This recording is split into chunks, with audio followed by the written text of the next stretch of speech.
Netthandelen er veldig stor her på Svalbard på grunn av at vi bor langt nord.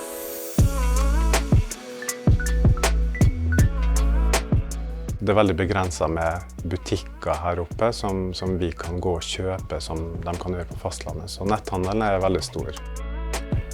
Svalbard er et sted med veldig internasjonal befolkning, veldig ung befolkning. Så ser at befolkningen tar i bruk teknologi veldig raskt.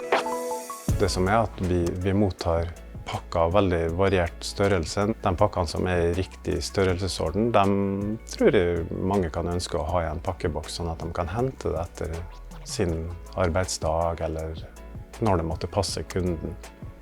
Jeg håper at pakkeboksen kan bli en naturlig del av tilbudet til Posten her, og bygge ute i byen. Der de har mulighet til å hente pakker og brev døgnet rundt.